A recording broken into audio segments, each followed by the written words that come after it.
Bonjour à tous et bienvenue dans cette nouvelle vidéo. Bon, aujourd'hui on a envie de vous parler un petit peu de Robert Galbraith. Vous le savez, sur cette chaîne, on traite de toute l'actualité de J.K. Rowling, qu'elle soit sous son pseudonyme de Robert Galbraith, que ce soit pour les livres qu'elle publie en dehors évidemment de Harry Potter, comme ça avait été le cas pour Le Cochon de Noël, l'Icabog ou Une place à prendre. Et aujourd'hui on avait un petit peu envie de revenir sur le sujet Robert Galbraith qui est un vrai sujet en France, pour plusieurs raisons. La première, c'est la censure.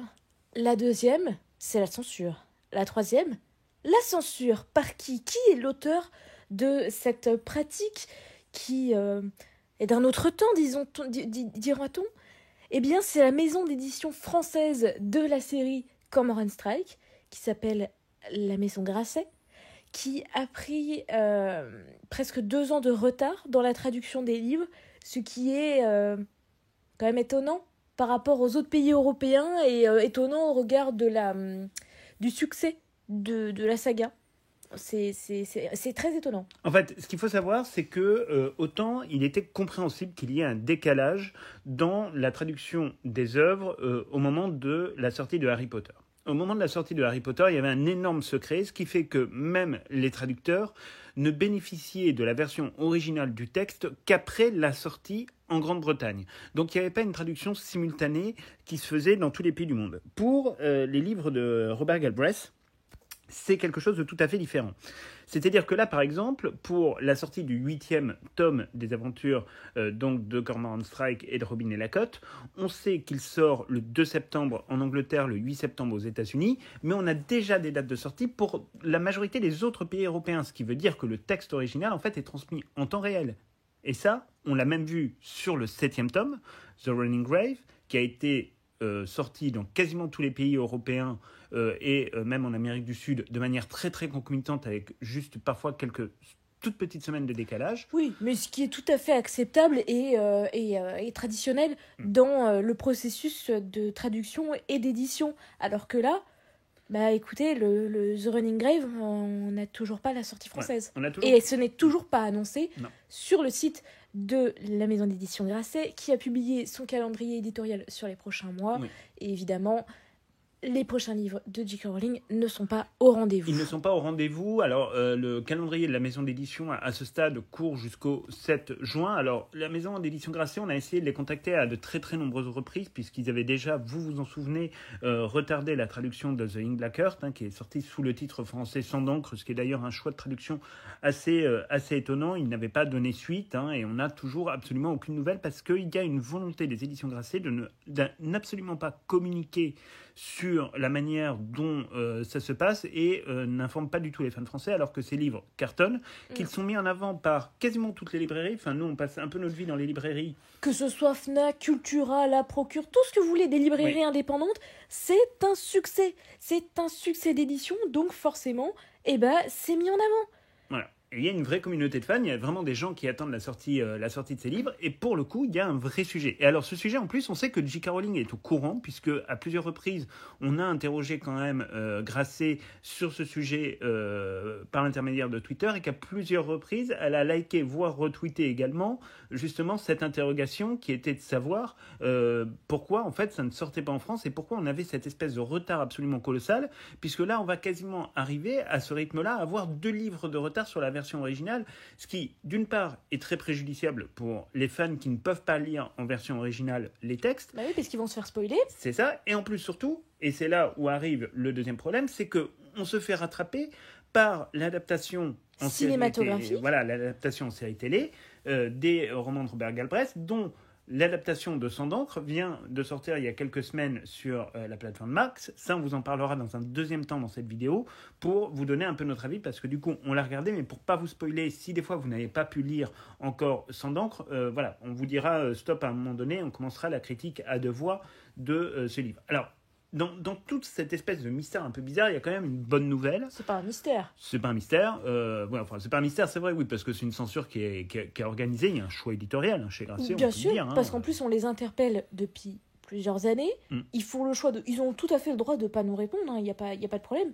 Mais à ce moment-là, qu'ils assument. Qu'ils assument. Et puis le problème, c'est que quand l'un de leurs auteurs, du coup, par notre intermédiaire, les interpelle directement sur les réseaux sociaux, enfin, la moindre des politesses serait peut-être au moins de traiter le sujet et au moins de publier un communiqué en disant la traduction prend éventuellement un peu de retard. On sait qu'il y a eu un changement de traducteur. Enfin de traductrice en l'occurrence, entre les 5 premiers tomes et le 6e tome, pour une raison qu'on ne connaît pas et qu'on n'a pas à connaître. Mais le fait est que même quand un auteur commence à s'inquiéter de ce qui se passe sur un territoire, ça pose quand même vraiment sujet. C'est un vrai problème. Là, en l'occurrence, bon, c'est quand même... voilà. En plus, on voit qu'il y a quand même une notion très idéologisée chez Grasset, qui ont à plusieurs reprises critiqué d'une manière ou d'une autre les propos de J.K. Rowling. Donc ça pose vraiment question. Et voilà. Pourtant, il y a des contrats qui sont signés. C'est pas comme si ça leur apportait pas de l'argent. Voilà, c'est ça qui est un peu problématique. Et en fait, bon, on a aucune nouvelle. Alors, dans cette espèce d'océan un peu de noirceur, on a quand même une bonne nouvelle, c'est que la version de poche donc de Sang d'encre, le 6e tome, sort donc a priori le 7 mai chez J'ai lu, donc en version de poche. Alors, on peut espérer, pourquoi pas, peut-être que Grasset a oublié de mettre dans son catalogue des ventes à paraître que le 7e tome sortira de manière concomitante, ce qui avait été le cas pour Sang d'encre, et on sait que Sans trouble était sorti en version de poche à peu près au même moment dans sa version française. Bon, pourquoi pas, on peut espérer. Maintenant, quand même si c'est la réalité, le fait de ne pas le mettre dans le catalogue des ouvrages qui sont proposés à la parution, c'est là aussi un signe quand même qui n'est pas très très bon, et ça s'appelle de la cancel culture.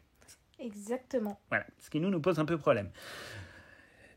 Donc du coup, en fait, on se retrouve face à une problématique un peu spéciale, si vous voulez. C'est-à-dire que notre volonté sur cette chaîne, c'est toujours de vous tenir un petit peu au courant des différentes sorties, etc., de J.K. Rowling, de pouvoir faire la critique de ses livres en temps réel. Mais comment vous critiquez des livres qui ne sortent pas en France ou qui sortent avec 2 ans de retard? Du coup, ça devient un peu compliqué. Et vous pourriez nous dire, oui, mais vous n'avez qu'à les lire en anglais. D'accord, très bien.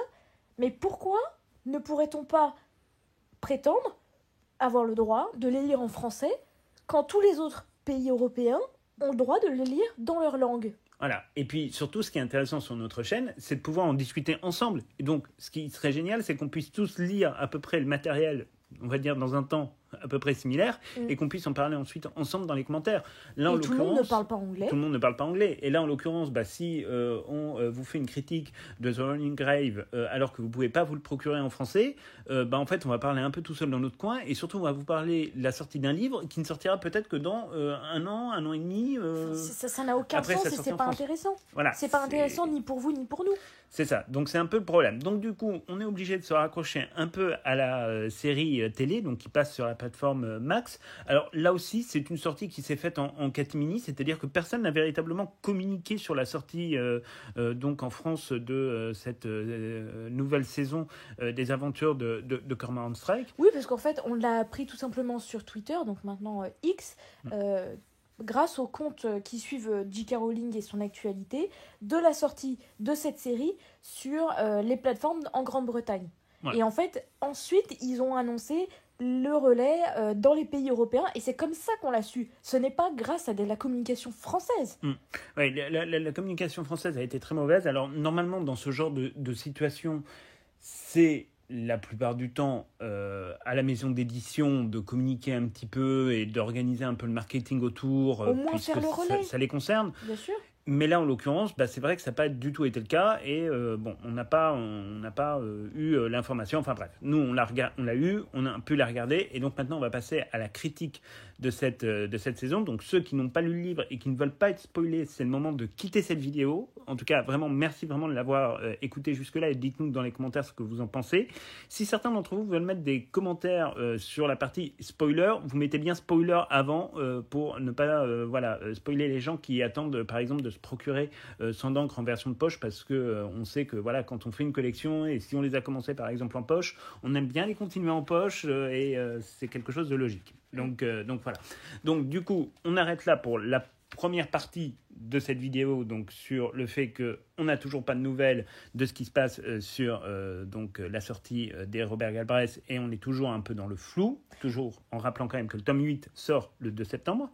Et maintenant, on commence la critique de l'adaptation en série de Sang d'encre. Voilà. Alors, donc, là-dessus, on va avoir une discussion qui va être un petit peu marrante entre Chloé et moi. C'est que, pour le coup, j'ai lu les livres. Chloé, elle, ne les a pas lus. Donc en fait, on va avoir un point de vue totalement différent et voilà, auquel vous pourrez vous raccrocher et débattre dans les commentaires, évidemment, si vous êtes soit de l'un ou de l'autre. Alors, de base, le principe, je le dis en tant que lecteur de la saga, c'est une saga qui a été très très bien adaptée en série parce que c'est des livres qui sont très épais, hein, ils sont plus épais la plupart que ceux de Harry Potter. Hein. Là, sur les 3 derniers tomes, elle a tapé les 1000 pages, voire plus. En fait, c'est des équivalents de l'Ordre du Phénix, chaque fois. Ouais, à chaque fois, c'est un peu ça. Donc, c'est vraiment des intrigues qui sont très riches, avec beaucoup d'intrigues secondaires qui sont développées à différents niveaux, beaucoup de personnages aussi. Donc, forcément, c'est plus simple de les lire en livre. Mais la série reste quand même très très bonne. Alors, déjà, pour ce nouvel opus, on va dire, oui. Une note sur 10. Alors, la note sur 10, moi, je mettrais une note, allez, on va dire équivalente à peu près 7 sur 10 pour le respect de l'adaptation de Sang d'encre. T'as un avis plus positif que moi, mais on avait donné la même note. Bah, ça tombe bien, on est mariés, en fait, donc ça doit être pour ça. Voilà. Ça doit être pour ça. Donc, 7 sur 10. Donc, moi aussi, c'était 7 sur 10. Pourquoi 7 sur 10 ? Alors, pourquoi 7 sur 10 ? En fait, je pense que peut-être le plus intéressant, ça va être de commencer par toi, qui n'a pas lu le livre, et donc ce que tu peux en penser, et moi ensuite je le saurai en réponse. C'est très galant. Pourquoi 7 sur 10 ? Bon, nécessairement au-dessus de 5, parce que c'est un bon moment que l'on passe devant les écrans à regarder ce nouvel opus. Les acteurs sont très bons. La photographie est bonne, enfin voilà, il n'y a pas de... ce serait mauvais. En fait, voilà, si vous mettez moins que la moitié, c'est que c'est mauvais. Pourquoi c'est pas 10 sur 10 ? Eh bien, déjà sur le plan de l'intrigue, je trouve qu'on est quand même un cran en dessous par rapport à la complexité et au suspense et au mystère qui avait pu être déployé dans les précédents, j'allais dire les précédents ouvrages, mais on va dire les précédentes saisons de la série, notamment avec Sans Trouble, qui avait été particulièrement, je trouve, exceptionnel. C'était un grand cru. Là, l'intrigue de Sang d'encre, pour moi, c'est pas mauvais hein, du tout, mais c'est pas aussi bon, c'est pas du même niveau, pas de la même qualité. Voilà.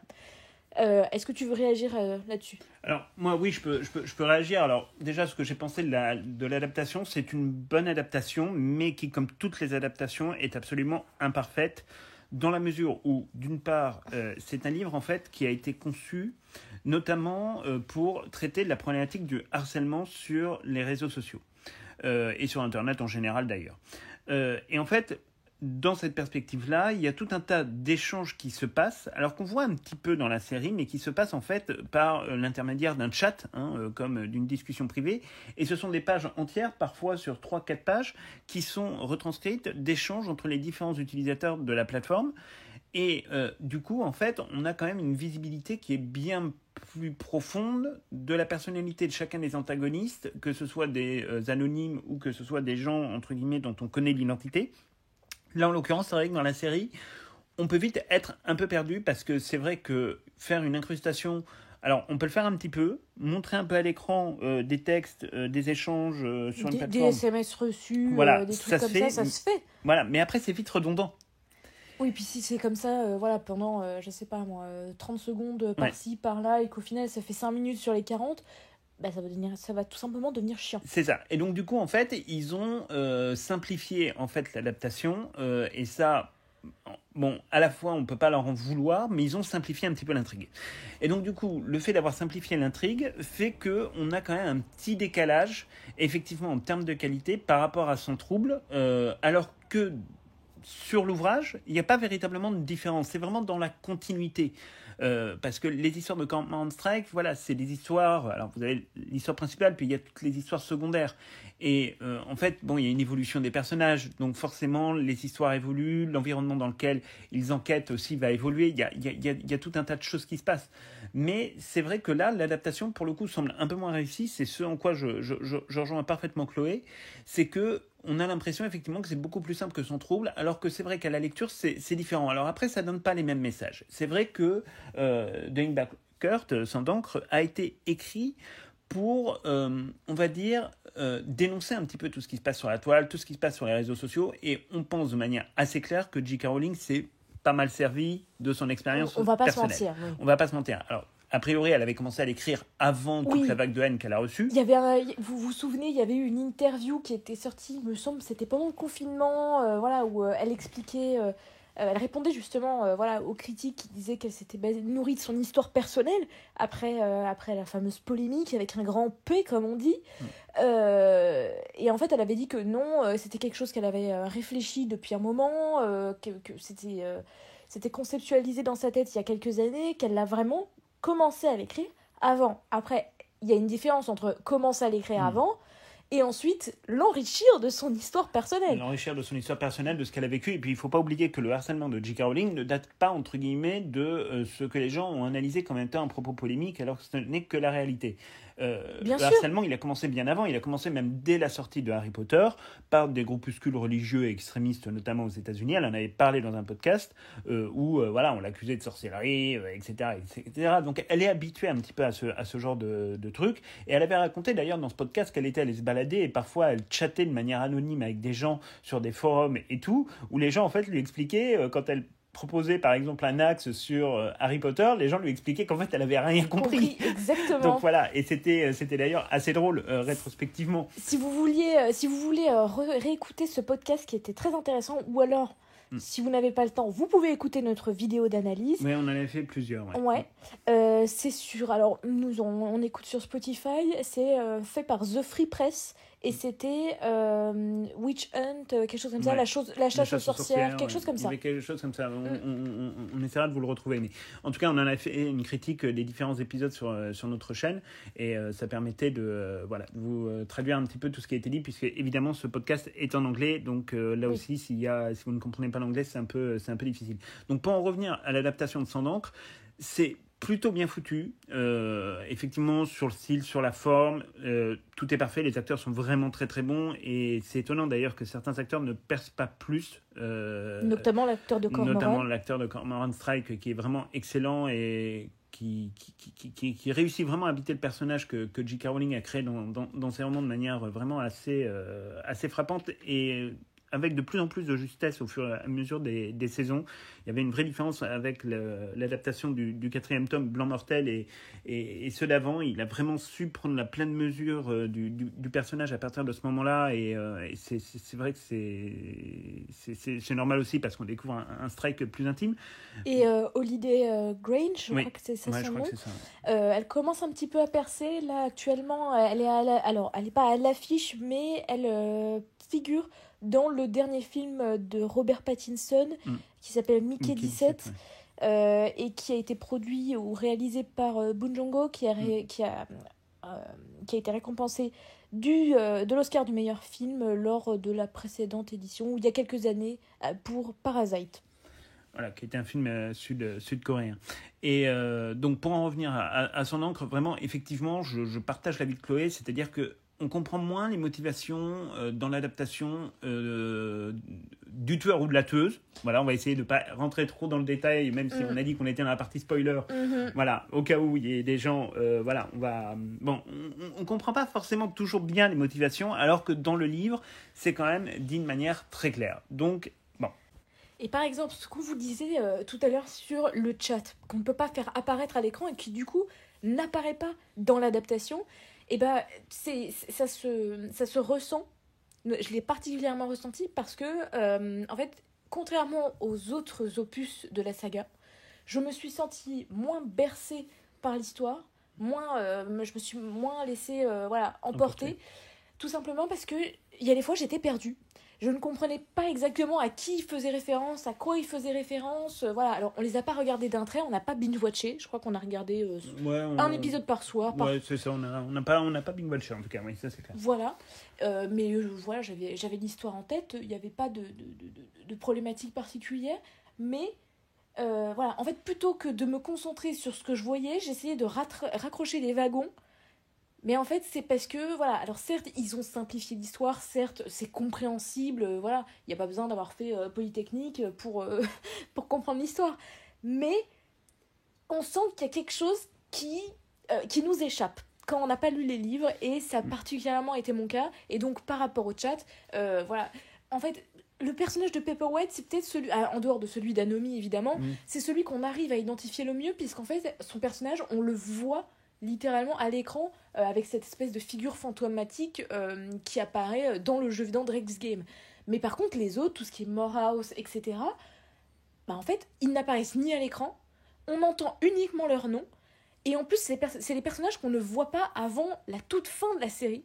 Et donc, du coup, bah, y avait des moments, effectivement, j'étais perdue. Ouais, c'est ça le truc. Alors, bon, après, pour terminer peut-être sur une note un peu plus positive, là où on peut se rassurer, c'est que la maison de production, alors la Warner est évidemment dans le coup, puisque c'est eux qui en assurent une partie de la production et la diffusion, mais la maison de production mère, c'est Bront, donc la société de production de J.K. Rowling et de Nate Blair, qui s'assure vraiment de tout le processus créatif, etc. Et quand même, on peut le dire, sur jusqu'à présent les 6 adaptations de Cormoran Strike, on est quand même sur un matériel qui généralement est extraordinairement fidèle, et ce qui est très bon signe pour l'adaptation de la série Harry Potter, puisque là aussi on va avoir affaire au même duo d'organisation, on va dire productrice, que sont Bront et la Warner, pour gérer l'adaptation donc de la série, enfin de la saga Harry Potter en série télévisée. Ça, c'est plutôt la bonne nouvelle, parce qu'on voit bien quand même qu'il y a une continuité qui se fait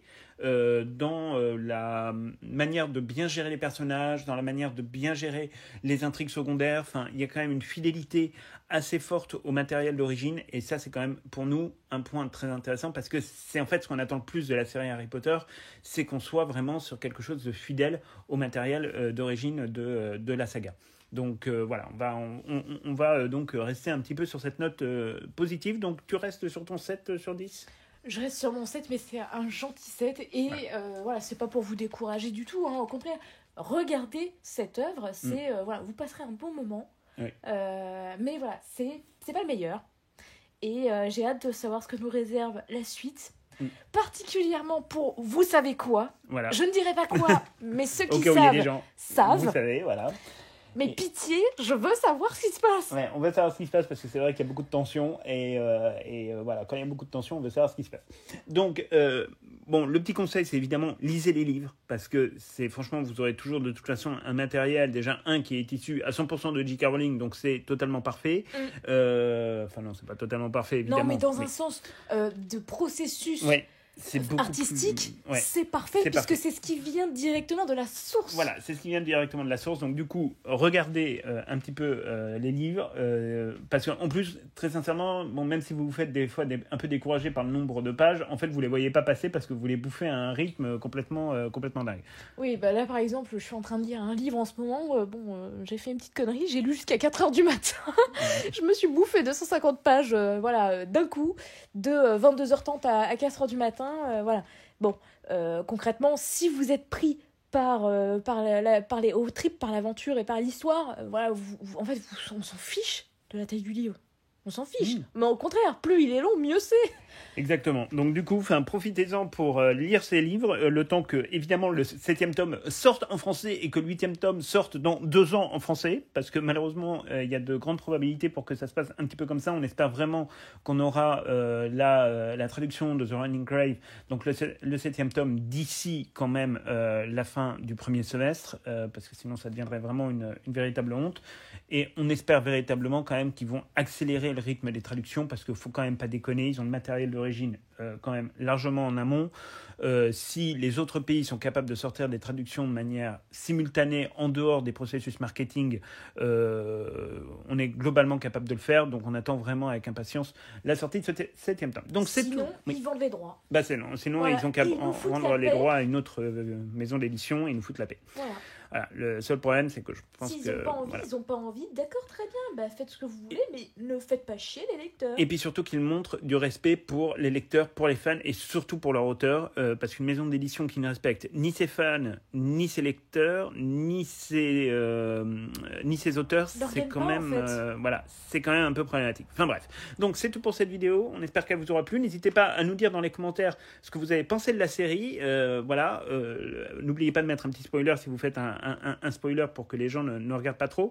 Et n'hésitez pas aussi à nous dire, voilà, ce que vous pensez du comportement des éditions Grasset qui sont quand même assez infernales là-dessus. Et on espère véritablement qu'on va sortir un petit peu de cette crise dans les semaines et les mois qui viennent. En tout cas, ce qui est certain, c'est qu'on vous tiendra au courant, évidemment, dès qu'on aura la sortie, la date de sortie définitive pour The Running Grave et dès que la maison Grasset donnera des nouvelles. Donc, c'est tout pour cette vidéo et on se retrouve très bientôt pour plein de nouvelles aventures.